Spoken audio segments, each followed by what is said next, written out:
Welcome प्यारे बच्चों। तो आज हम इस वीडियो में पाठ यह सबसे कठिन समय नहीं नामक कविता के प्रश्नों को बहुत ही आसान भाषा में समझने वाले हैं। तो चलिए शुरू करते हैं। सबसे पहले आप इस कविता का शीर्षक देखिए, यह सबसे कठिन समय नहीं। इसका मतलब क्या है? कवि कहना चाहता है कि कभी भी ये मत समझो कि ये जो टाइम है ये हमारे लिए सबसे कठिन है। क्यों? क्योंकि आने वाला समय और भी कठिन हो सकता है। आपने कई लोगों को बोलते हुए सुना होगा कि मेरी लाइफ का बहुत ही टफ टाइम चल रहा है ना, लेकिन हमें फ्यूचर का कुछ नहीं पता। क्या पता भविष्य में हमें इससे भी ज्यादा कठिनाइयों का सामना करना पड़ेगा। तो कभी ये मत सोचो कि ये आपके जीवन का सबसे कठिन समय है। तो कवि यही कहना चाहता है कि कभी ये मत सोचो कि ये आपके जीवन का सबसे कठिन समय, क्योंकि आने वाला समय और भी कठिन हो सकता है। इसलिए हमेशा धैर्य बनाए रखो। अब हम इसके प्रश्नोत्तर को करते हैं। सबसे पहला प्रश्न है, यह सबसे कठिन समय नहीं, यह बताने के लिए कविता में कौन कौन से तर्क दिए गए हैं। कवि ने कौन कौन सी बातें कही है ये बताने के लिए कि यह सबसे कठिन समय नहीं। देखिए, अभी भी चिड़िया की चोंच में तिनका है और वह उड़ने को तैयार है। आपने चिड़िया देखी होगी। चिड़िया क्या करती है? तिनको तिनको से अपना घोंसला बनाती है।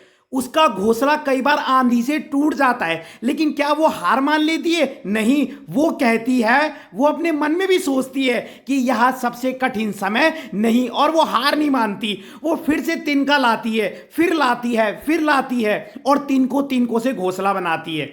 ठीक है। फिर है, एक हाथ गिरती हुई पत्ती को सहारा देने के लिए बैठा है। जब भी आप मुसीबत में होते हैं तो कहीं ना कहीं से कोई आपका दोस्त हो सकता है, फैमिली वाला हो सकता है, वो आपके सपोर्ट में जरूर उतरता है ना। तो हमें कहीं ना कहीं से सहारा भी मिलता है, चाहे वो हमें जान पहचान का व्यक्ति दे या कोई अनजान व्यक्ति दे।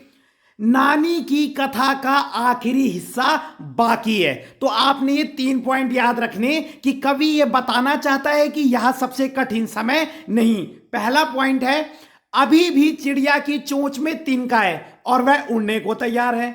दूसरा, एक हाथ गिरती हुई पत्ती को सहारा देने के लिए बैठा है। और तीसरा, नानी की कथा का आखिरी हिस्सा बाकी है। अगला प्रश्न है, चिड़िया चोंच में तिनका दबाकर उड़ने की तैयारी में क्यों है? इसमें 2 प्रश्न ऐड है। उसके आगे देखिए, वह तिनको का क्या करती होगी। तो ये 2 क्वेश्चन ऐड है। चिड़िया चोंच में तिनका दबाकर उड़ने की तैयारी में क्यों है?